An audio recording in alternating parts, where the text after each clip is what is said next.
Tonight on The Best Times, we examine how changes in the design and construction of our homes can enable all of us to age in place. You'll meet Jimmy Ogle, the man who is a walking history lesson. And you'll find out why Memphis is at the heart of the diabetes belt.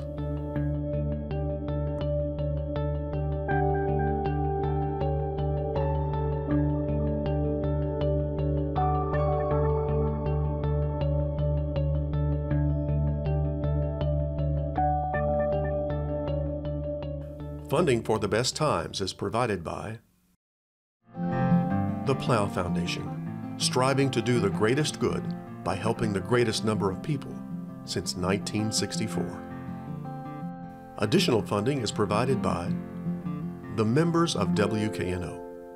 Thank you.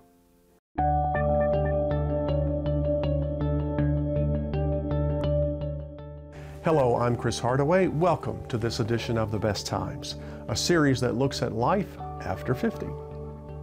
In a 2012 survey by the Plow Foundation, 94% of Shelby County seniors said they wanted to live in their homes for as long as possible. And why not? Home is where the heart is. Yet census surveys report that nearly half of their respondents felt that their homes would only somewhat meet their needs as they got older. Take a look at your house. How many steps lead up to your front door? As we age, those steps can become a barrier instead of an entranceway. Tonight we examine the concept of aging in place.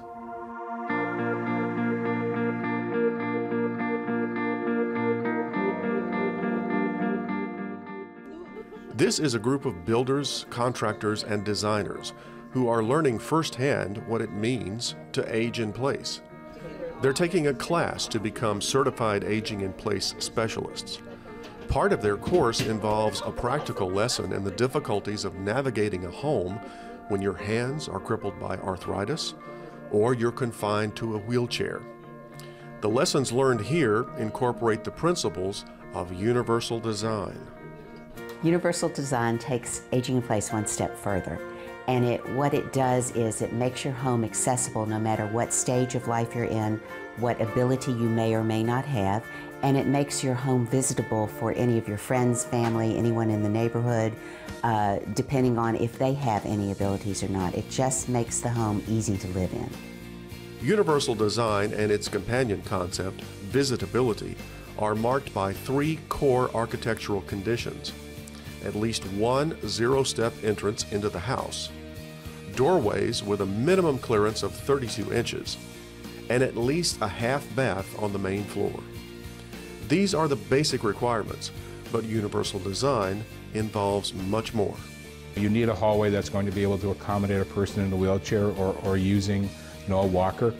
You need doorways wide enough that you can make the turn and get in.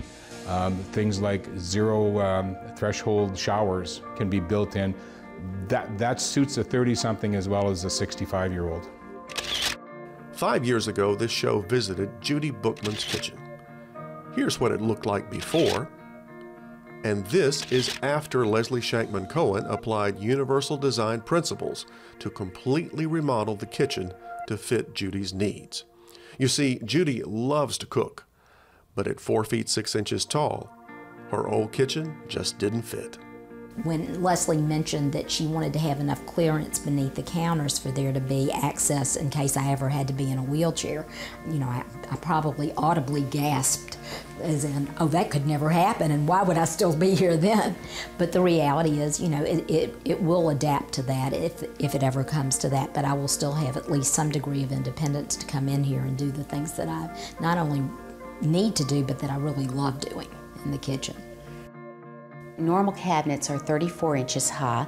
Base cabinets. We lowered those cabinets to approximately 32 inches, and then I took the upper cabinets and lowered those proportionately so it's not out of proportion looks-wise for her to use. It also makes it easier for her to get to, and within those upper cabinets, we retrofitted those with pull-outs so she can reach up and pull the entire contents of the cabinet down to her level. I designed and put in some pull-out platforms which she can access with her foot. It has a kickstand on it, and she can pull those out, stand on it, holds 300 pounds, and she can stand up and cook and see inside of her pots or have easier access to her countertops. Every cabinet has a pull-out, roll-out shelf to it. Gives her easy access to things in the back. And then we have drawers with the dishes at a lower level so that she can reach dishes and isn't having to put things higher above her head. So it's a wonderful kitchen, and you could walk in and use it tomorrow and not notice anything different, and yet she is still able to use every aspect of the kitchen. I actually went to a dinner at her house the other week, and she had one of her friends who was 6'3", I would imagine, and I have a picture of them side by side cooking in the kitchen. It's really cute. The modifications to Judy's kitchen are practical, elegant, and nearly invisible. But what does it cost to make universal design modifications? It's almost negligible because it's just built into the cost of the house. It's just this or that. It's not an addition. So to do it on the front end makes a lot more sense than to come back and do a retrofit. Of course, a retrofit's going to be a lot more, but if it adds 1 to 2% on the front end, it doesn't add much more to that in a build out. Perhaps the best way to measure cost is in the long term. What's great about doing universal design at the beginning is it may only add $200 to up to $2,000 to the cost of a home. Even if it's $2,000, that may sound like a lot, but when you consider that even a small ramp could cost $2,000, it's a bargain to do it at the beginning. And lots of localities are looking at making that mandatory for all new construction, that it be built to universal design standards. There are very few laws nationwide mandating construction codes that apply universal design principles. But Mary Claire Boris sees change coming. I do think that's something that's coming, and whether it's actually mandated fully by the government or it just becomes standard operating procedure by the construction industry, I think it's something that we're going to see. This is the Habitat for Humanity of Memphis model home. All Habitat homes are built with universal design principles. So every Habitat home is built to be what we call visitable. The basic parts of that are having one zero-step entrance. For most of our homes in the uptown area, that is at the rear door. It means having all of the doorways, but the exterior doorways and the interior doorways are 36 inches wide. That's more than wide enough to accommodate a wheelchair.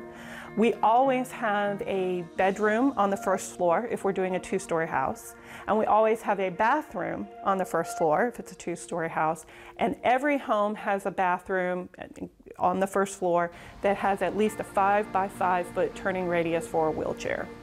Habitat for Humanity is acting as the lead agency in an Aging in Place initiative funded by a Plow Foundation grant. By partnering with MLGW, Service Over Self, and other organizations, Habitat hopes to reach out to the low-income seniors who need home modifications in order to age in place. The Plow Foundation estimated that about 7,900 households containing a senior citizen need some kind of help with home repairs or physical accessibility in order for the senior to be able to age in place. And so out of that 7,900, our current grant allows for us to serve approximately 500. Habitat's offices have been flooded with phone calls about the program since March. With money enough to serve only 500 households, the effort may seem like a drop in the bucket. Over the last couple of years, the availability for home repairs and accessibility modifications has been extremely limited in the Memphis area.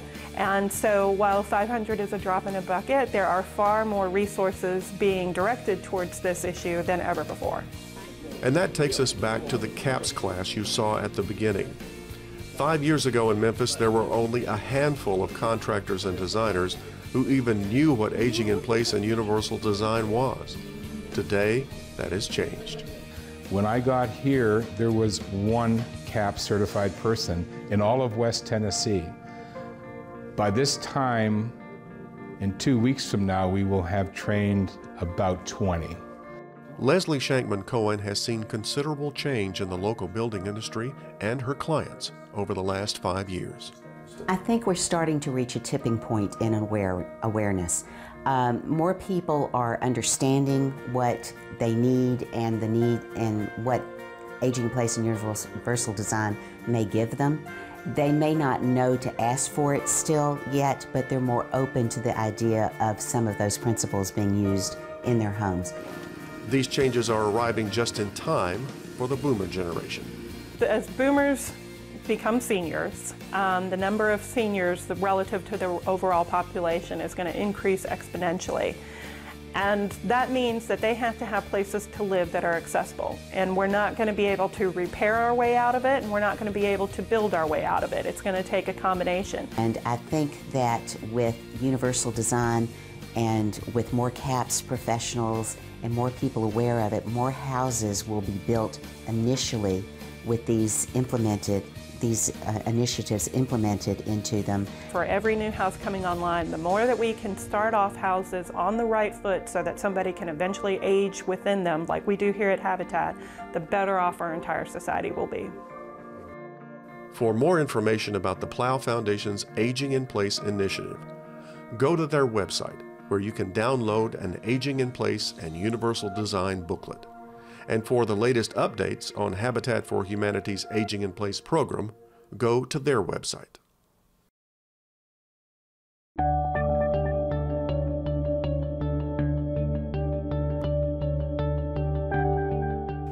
Poet and novelist Rudyard Kipling wrote, "If history were taught in the form of stories, it would never be forgotten."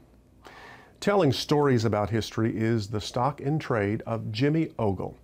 In good weather in the spring and fall, you can find him on a downtown street corner, rattling off dozens of stories about Memphis history to a curious crowd. If you listen to him for just a few minutes, you'll learn things you never knew about the Bluff City. Because Jimmy Ogle is a walking history lesson. It's an important historical weekend in Memphis, the 150th anniversary of the sinking of the steamboat Sultana. And Jimmy Ogle is leading one of his free tours along the Memphis riverfront. And what I like to say is no city in America tells a story of American history better than Memphis, Tennessee. When you look at the early Native Americans and European explorers and American settlers to the 20th century entrepreneurs, from Civil War to civil rights, music to medicine, transportation, distribution, all the first of Memphis. I got 20 hours in my head. There's about 400 good years of Memphis history. And usually I get about 20 minutes to talk about it, so I talk real fast. So what I try to do is what I call a Cliff Notes version. The cobblestone started being laid in 1852, 19 different work sessions over a 40-year period of time. There's over 1 million cobblestones left in here. Right now you see about 1/3 of the cobblestones. 1 million cobblestones? I've lived in Memphis most of my life, and I never knew that. Plus, Jimmy says it's the largest original cobblestone wharf left in America. But that's the amazing thing about Jimmy Ogle. He loves Memphis, loves history, and loves telling everyone about it. I'm a lifelong Memphian, born in Baptist Hospital on November the 14th, 1952, and I looked in the paper a couple years ago for the November 15th edition of 1952, and it just says, "A boy born to Dr. and Mrs. Elsie Ogle, 1747 Peabody Avenue." So I didn't have a name when I was born. Speaking of interesting facts, Jimmy Ogle doesn't have a PhD in history. I majored in education. I had a BS in education. I got a Parks and Recreation emphasis. I had one history class in my life by Dr. Crawford, University of Memphis, who's still there, Dr. Charles Crawford. Jimmy says he's learned Memphis history through osmosis, absorbing the knowledge through his experiences. Yeah, and it got into me by osmosis, by wandering around the city and exploring and driving and going here and there in places I shouldn't go, and old buildings that have been closed down, and are falling down. And between 1880 and 1920, over 70% of the cotton crop in America was within 200 miles of Memphis. So we cleared out all these hardwoods, started planting cotton. We're the cotton capital of the world. To do all that, we're the mule capital of the world. Again, right here in Memphis. Front Street up there, 30 feet higher, never flooded. That's where Cotton Row was. So that's where they classed all the cotton. They'd bring the cotton up off the boats up here, or bring it back down. And the mules couldn't take it straight up, it was too steep, so they had to zigzag back and forth. That's why these streets are wider here coming down to the cobblestones. Usually they come all the way down. Because of his wealth of knowledge and his love of history, Jimmy was recently named the official historian of Shelby County. We had two historians of Shelby County, Evelyn Davis Rogers and then Ed Williams. I'm the third. I got one history class in my life, hadn't written a book. I don't care to write a book. I tell people, if I write a book, it's gonna be one long run-on sentence, you know? And I don't have time to do that. I'd rather just talk. Watching Jimmy rattle off one historical fact after another, you begin to wonder how he's able to keep 20 hours of Memphis history in his head. When you get in your car, you probably have a CD, and you put it in that slot, and you sing along with that CD, and that's about an hour of information. You got those things. Or when a song comes on the radio, you know the words. You probably know the words to 40 Beatles songs right now that you grew up with, you know, or Elvis or whatever. The capacity is there. I just repeat myself all the time. It's just Memphis. You know, you could go right now and add up the number of songs. That's probably 10 hours of information. Exact lyrics, exact words. That's all it is. You have that capacity. Like I say, I'm just flipping PowerPoints in my head. On June 6, 1862, the largest inland naval battle in the history of the world occurred right there, about where Mud Island is, between the Union fleet and the Confederate fleet. The Union fleet had 18 gunboats and 80 guns. The Confederate fleet had 8 gunboats and 18 guns. Coming down river, they were ironclad boats. The Confederate boats were cotton-clad boats. So it was a real mismatch. The citizens came out and sat on the bluffs up here and watched it like it was an NFL football game, because they were shooting at each other in the river, not at the land. Memphis never had any land battles, never was destroyed at all by fighting. Memphis was so the battle lasted 90 minutes, and we were in northern town for the last 3 years of the war. This year, Jimmy will be giving 200 history lectures at places like schools and senior centers, and 50 walking history tours in downtown Memphis this spring and fall. And they're all free. And it really culminates on Saturday, October 10th, when I'm going to do, on the 10th minute of the 10th hour of the 10th day of the 10th month, I'm going to do a 10-hour tour in downtown Memphis. On this Sunday afternoon, Jimmy ends his walking tour at the historical marker commemorating the tragedy of the Sultana, a steamboat carrying over 2,300 people, most of them Union prisoners of war, returning home. 7 miles upriver from Memphis, her boilers exploded. Over 1,700 people lost their life. It's the largest maritime disaster in the history of our country. The Titanic loss of life was 1,500 comparatively. And you know a lot more about the Titanic than you do about the Sultana. Bodies flowed by Memphis for days up until May. They said bodies were landing on the cobblestones down here. While we had a microphone on Jimmy, I thought it would be a good time to get some fast facts about the history of Memphis. We call it the Bluff City for several reasons. One, the co-founders never lived here. They all lived in the Nashville area. This was a pure business venture for them. And Shelby, who wasn't a Memphian, who wasn't a Tennessean, he was the governor of Kentucky. We named our county because of his efforts there. All of West Tennessee, for the first 22 years we were a state, wasn't even owned by the state of Tennessee. It's owned by the Chickasaw Nation. We bought it for 4.5 cents an acre. Our streets are animal paths. Poplar's an old animal path because of the high ridge that they walked. Then the Native Americans walked it, then the European explorers walked it, then American settlers, then the wagon trains, and we paid poplar. We're number 6 on the National Register of Historic Places for listings in the country, behind Washington, Philadelphia, Baltimore, New York City, and New Orleans. We have over 11,000 properties listed here. Now, 2 Memphians ever on the cover of Time magazine is Boss Crump and Kimmons Wilson. No Fred Smith, no Elvis. From the early Native Americans and European explorers to the 20th century entrepreneurs we've had here, from Civil War to civil rights, music to medicine, the whole deal. We tell it better than anybody. I'm 62 years old. I mean, I have the energy of a 16-year-old most of the time, and the curiosity of a 6-year-old, and you know, some of the brains of a 2-year-old sometimes, and I'm just going to do this, you know, and do it. And I've learned a lot from mistakes, but I've had a lot of great experiences here. I'm the luckiest Memphian there is. The Mississippi River here drains 41% of continental North America.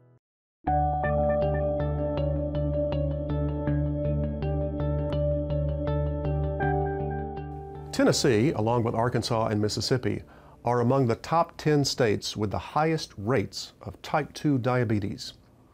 Too many of our citizens fall victim to the most common risk factors, obesity and a sedentary lifestyle. And it's an expensive condition too, costing the U.S. almost $250 billion annually. Here are some basic questions you should know the answer to, because we're living in the diabetes belt.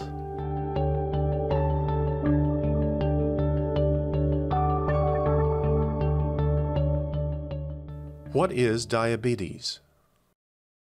Diabetes is the term physicians use to describe a range of disorders, all of which result in increased blood glucose levels. So high blood sugar above a certain degree would qualify for the diagnosis of diabetes. The actual technical term is diabetes mellitus. What are the types of diabetes? There are two broad types of diabetes. The type 1 diabetes is typically the result of the body running out completely of insulin. It used to be called juvenile onset, or childhood onset, but really that's not strictly accurate because even older people can develop type 1 diabetes, in fact, practically at any age, although generally it tends to be commoner in young persons. Type 2 diabetes, on the other hand, is not the result of the body running out of insulin, but it's the result of a more complex reorganization of the way the body handles energy and the body metabolizes glucose. The amount and pattern of secretion has gone abnormal, such that for the degree of demand on insulin that the body imposes, the supply is not matching the degree of demand. Broadly speaking, 90 to 95% of all cases of diabetes we see throughout the world is type 2. And type 1 diabetes contributes about 5 to 10% to the burden of disease. What are the symptoms? Drinking excessively and urinating excessively are classic symptoms of diabetes. But if you ask me, does everybody living today with diabetes show those symptoms? The answer is a resounding no. In fact, until recently, 50% of people with diabetes were undiagnosed because they had no symptoms and they had no need to go to a doctor and say, check me for something. What are the risk factors? Risk factors, the first requirement is that it does run in families. So there is a genetic risk factor, which we believe to be a very important prerequisite.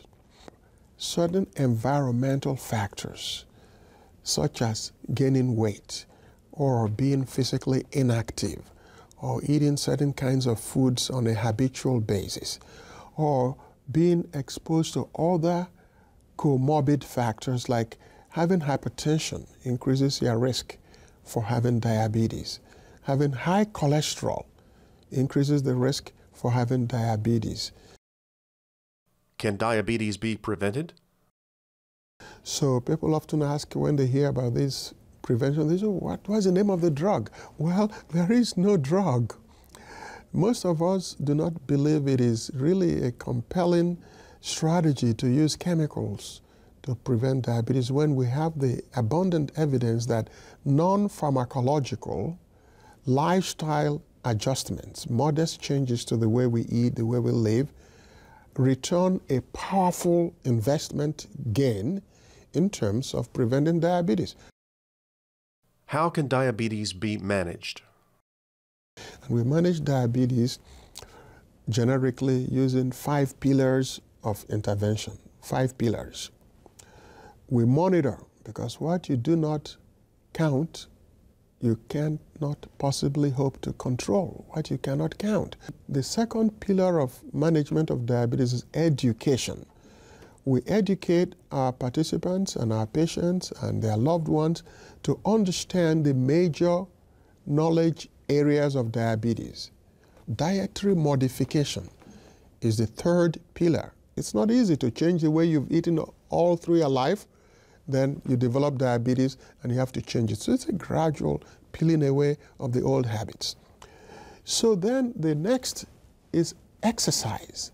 Physical activity is as important in the diabetes management as is any drug that you can conceive of, including the shots.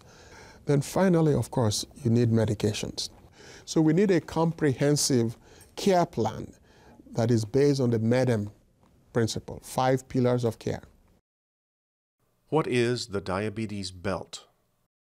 A series of contiguous states and counties, mostly strewn across the southern and southeastern states of the Union, consistently showed higher rates of diabetes than the national average.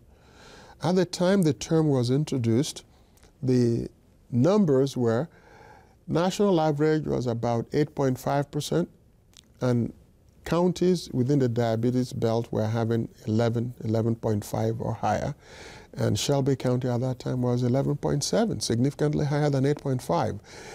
For more information about diabetes, go to the website of the American Diabetes Association. That's all for this edition of The Best Times. Please join us next week for more stories about life after 50. Until then, I'm Chris Hardaway. Good night. Funding for The Best Times is provided by the Plow Foundation, striving to do the greatest good by helping the greatest number of people since 1964. Additional funding is provided by the members of WKNO. Thank you.